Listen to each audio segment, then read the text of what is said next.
Former Labor Minister Graham Richardson.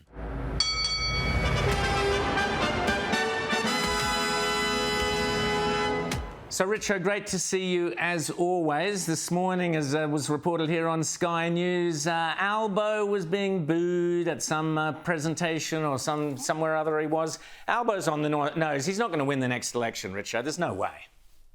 Well, I think we should have a side bet on that because he will win. Every bet I've had with you, I've won on who's going to win. I predicted that Scott Morrison would win the election. I predicted all 3 Donald Trump victories. Oh, that's right. One of them was wrong. But anyway, you and I both know that he probably actually did win. But anyway, let's have a look at the video of Albo being booed. Mate, you are not a good conspiracy theorist, really. Have a look at Albo being booed. Albo, go home. We don't want you in farms. You don't want them off your property. Get out of here. Importance of the steel industry for this electorate. Stephen Jones has been an extraordinary member. Now, in all seriousness, Richo, it's not a great look. Albo hasn't had a great first term, if he's probably only a term. Except you've got the headline wrong. Heckled by angry locals. What you should have is heckled by angry local. Take away the S, mate. There was just one lousy protester. Yeah, but that's all it takes. We're going to be a slim election, isn't it? Tell me, what can Albo do to try and rescue this election for the left? Because I don't think he can do it. I don't think there's anything in the tank. I think it's all Peter Dutton's to win.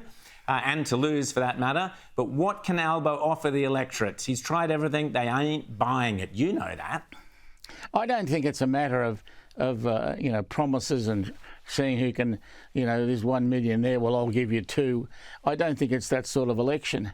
I think people are looking at character. And when you look at character, I think Albo passes the test, any test.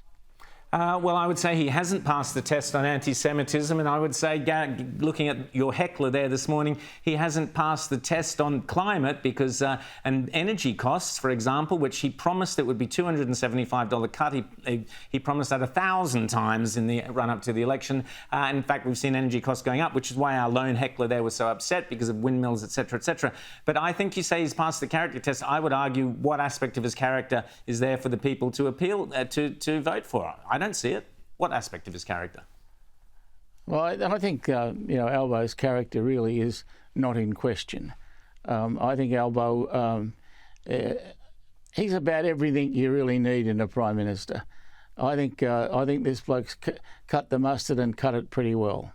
Okay, well, no specifics there, Richo, but that's fair enough. Listen, I want to ask you about the ABC. This is something that I've been saying for a long time, why isn't the ABC just stuck onto a subscription model so people who want it can pay for it? We now learn that the ABC costs more than Netflix, and 40% of Australians never even use it. So the ABC actually costs each Australian household more than the price of a Netflix subscription, but 4 in 10 Australians never watch it, never listen to it, never read anything it does. I mean, this is an insane waste of money, isn't it?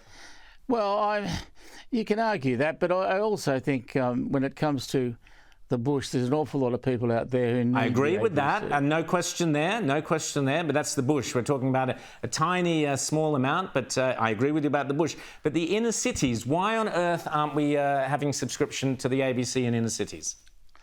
I wish I could answer that, but I'm not even going to try. But I repeat, in the bush, you've got to have it. So it's an essential service. Okay, I agree with you on that. We'll agree on that, but I think it should be subscription definitely in the elsewhere. And that brings us on to Doge. What we're seeing, Richo, in America is the ripping off of the scab of all that spending that governments, that trough of money. They've all got the politicians have got their snouts in there, all sorts of dodgy, dubious things. Is the same, you've been in government, you've been close to the bureaucracies. Is it as bad in Australia? No, it's not. How do we know? Well, I can only go from personal observation, and I'd say it's not. Look, we have a terrific public service here. I worked with many public servants. I admired some of them tremendously. They serve Australia they serve it.